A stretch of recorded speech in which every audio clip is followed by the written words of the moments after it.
Good morning mga kamaestro, it's Wednesday. Isang vlog na naman ang gagawin natin sa umagang ito. Nung nakaraan, kung naalala ninyo yung last upload natin, nag-upload tayo ng liquidated damages versus prolongation liquidated damages. So yung iba sa inyo parang ngayon pa lang siguro nakarinig nung tinatawag na liquidated or prolongation liquidated damages. No? Kasi sa Pilipinas, madalang ginagamit. Pero may provision sa Civil Code acknowledging that prolongation liquidated damages. So ngayon, ang isang nagtanong sa atin doon sa ating comment section ay magkano rin ba yung fixed rate na i-charge pagka si contractor naman ang mag-charge ng prolongation liquidated damages.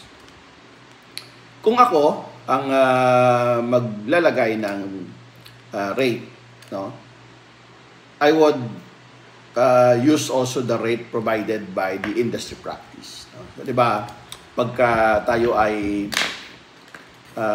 na-delay, no, ang palaging charges sa atin ng owner sa liquidated damages is 1/10 of 1% of the project cost.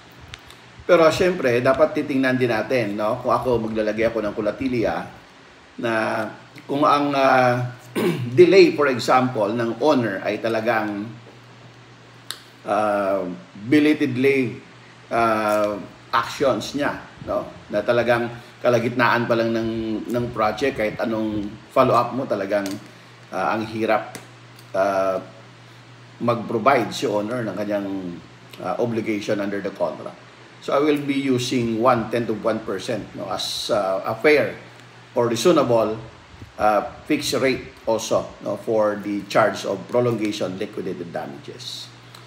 Pero sabi ko nga, maglalagay ako ng kulatilya na kung halimbawa ay nasa later part na, no, later part na ng project, si owner nagkaroon ng problema sa kanyang obligation under the contract at hindi niya na-serve yung kanyang obligation, ang gagawin ko na kulatilya doon ay i-charge ko na lang si owner ng 1/10 of 1% of the amount of the remaining works. That would be fair. No? Kasi kung maliit na lang naman yung item, for example. No?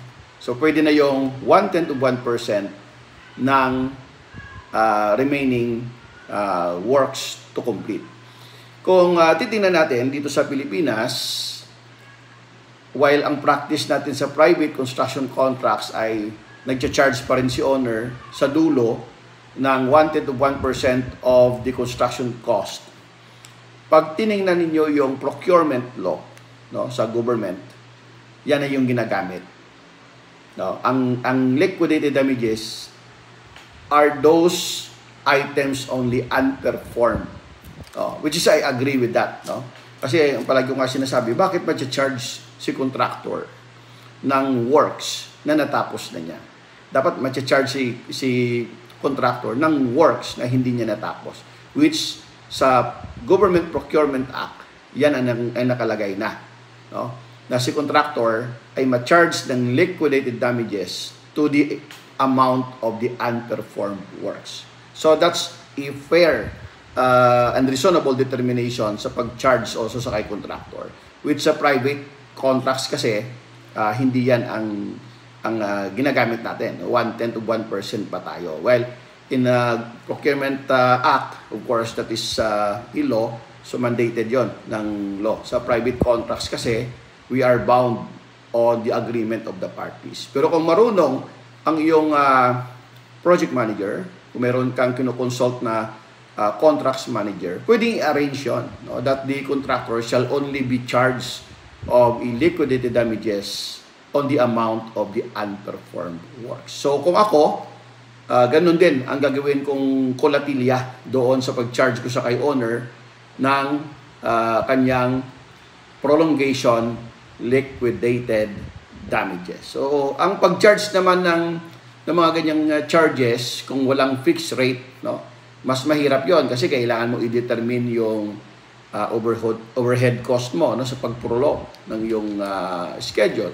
In universal practice, pagka walang fixed rate na nakalagay or walang brown clause na provision or walang prolongation liquidated damages na provision sa kontrata, ang ginagawa nila palagi pagka mayroong prolongation cost ay nagre-resort sila doon sa tinatawag na ECLIE formula. No? Makikita nyo yan sa FIDIC. Pero kung mayroong prolongation cost, liquidated or prolongation liquidated damages clause. So ibig sabihin, at the preparation pa lang or pag drafting pa lang ng provisions ng kontrata, nakalagay na ang rate. No? And pwede ka maglagay ng rate and then magkukulatilya ka na kung sa dulo na, for example, ang delay ng obligation ni owner for the contractor not to complete the works on date. No? Dahil nga sa delay na pag-provide ni owner ng kanyang owner supplied materials, actions ng kanyang architects, project managers, representatives, din magkulatilya ka, no, na pwedeng doon ka na lang mag-charge sa unperformed amount of the works. So yun yung sagot ko doon sa nagtanong sa atin. Sana nakatulong din ito, no, sa inyong gagawing mga kontrata sa sunod din yung mga project. Magandang umaga sa lahat.